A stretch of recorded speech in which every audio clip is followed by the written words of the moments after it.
Brandon McIntosh. Nathan Russell. Jacob Turner. He'll get it going here in a second. Again, I want to thank everybody for coming out today. Thank you, Erica, for giving us the opportunity to work on this over this semester. It's been fantastic. I've enjoyed it a lot, and I couldn't think of a better way to want to end my college career than working on this project. I've really enjoyed it quite a bit. We owe this renovation project to Tom Heyman and his family. It's just a remarkable movement. It's just a remarkable moment of transformation and change that's getting ready to occur over the next few years for the college. The Cooper House is a resource that needs our attention and respect. As a class, we are leaving behind our legacy, whether it be a couple ideas that this firm wants to put into place to implement in their proposals. At least we can leave our mark and know that years down the road that we did make an impact toward this project. The time is now to make a difference and to promote a new image for the college and give them a new sense of credibility. It is our duty to restore this structure as students, as the Lexington community, and as a university. Overall, this is going to develop a better academic environment through the plans that we're going to propose to you all that will better the future of the college, the student academic enhancements, and the people of the college. So I'm really passionate about this project, not because of this class, not because of our interviews with Tom Hammond and our tours of the home, nor the home's historical ties to this university, state, and city. I'm passionate about this project because as a student at the College of Agriculture, Food, and Environment, I felt as though there was no place that I could go and converse with my fellow students and my professors. Yeah, I can go to the State Auditorium and I can study there. I can go to the Ag Science Library and spend all night there. But there's no place for me to come together and actually share ideas aside from school. Ideas that actually benefit me outside of the classroom. My personal vision for the Cooper House is truly that. Our overall group mission reflects that, and as our goals, you'll see on many of our slides, local. Local is our driving factor, our group's driving factor. We are striving to bring everything that we have learned throughout this class and throughout our lives here, fellow Lexingtonians, and we are bringing it into the Cooper House. And we are trying to get the exact return and more from the house. And I believe it's totally possible with the incorporation of Lord X Sargent. I thank you guys very much. So I've probably walked by this house almost every day since I joined the College of Ag about a couple years ago. And when I first walked in about a couple months ago, it was Mr. Tom Hammond, I was very shocked at how rough it was. And I don't want people walking that house and this represents the College of Ag, University of Kentucky. So we want to leave a great first impression when you walk in when this is done. So on to the details of what we want to do. For the first floor on the left side, we want to show the structure's history and what it's been through. We want to reintroduce and incorporate both original pieces, photos, and furniture. It will educate any guest that walk through inside the College of Ag and outside. It will show our local Lexington heritage, and we want to do this by dedicating a room to Mr. Tom Hammond. Moving on to the next store, this would be just a mini store. It would sell UK local products, Kentucky brand products, products from the students or people from the local Lexington community. Moving on to the back, this would be mostly a social room for students and faculty to just have a good time, just to relax, just to get away from the school. This will we want to showcase local beer, wine, spirits, for example, Country Boy, West 6th, Town Branch. We want people walking in this house to get a taste of Lexington when they walk out.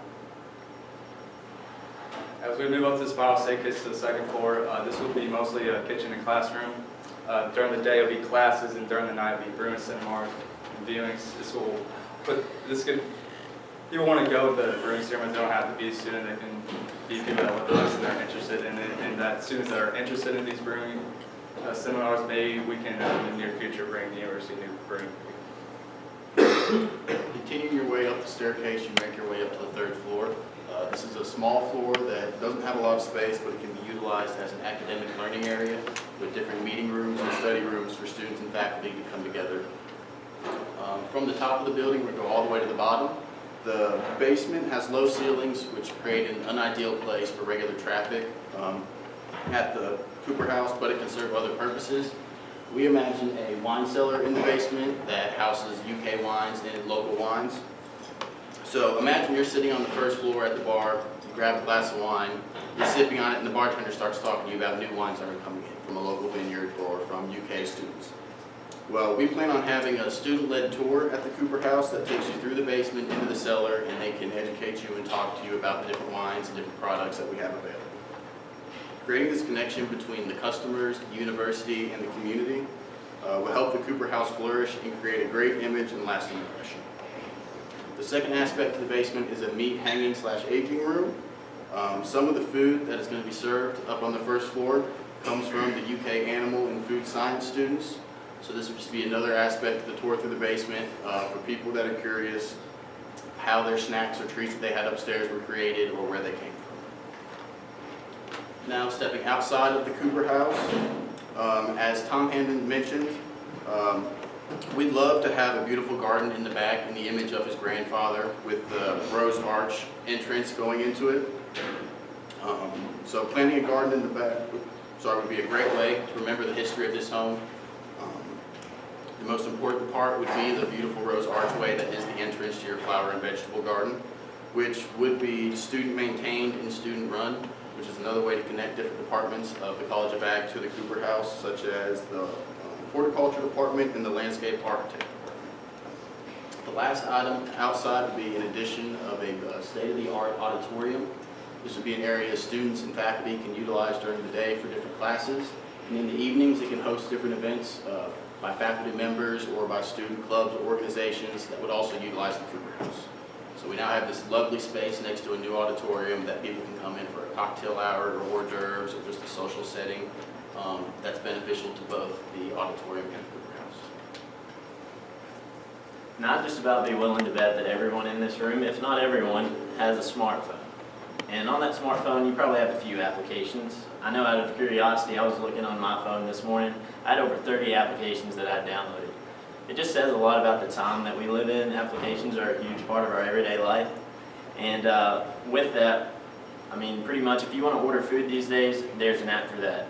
If you want to put your face on a dancing elf for the holidays, there's plenty of apps for that. With this, there will be an app for the Cooper House. And what we want to do with this app is reach out, renovate, and reserve. We'll be reaching out to our local community in our fundraising efforts. We want everyone to kind of play a part in this process, no matter how big or small of a donor. We'll renovate by constantly providing construction updates with real-time cameras. We will be kind of showing them what happened with Commonwealth Stadium so everyone can feel engaged with the Cooper House in its transition. And we will reserve. Once this project is complete, we want the convenience of being able to rent a space out in the Cooper House without having to walk or drive across campus or the city of Lexington. Now, as Lewis mentioned, we do owe this renovation to the Hammond family. This project goes way beyond just the University of Kentucky and expands into our local Lexington culture. I know the five of us standing up here each have very different stories of how we actually got to this point. I know only two of us are local Lexingtonians for all of our life, but after going to the University of Kentucky and living here for 4 years, I mean, we each have our own unique tie to this place. So from here, no matter where we go after we leave here, it will always be nice coming back to Lexington and experiencing its culture through the Cooper House. Thank you all very much, and hope you all have a happy holiday season.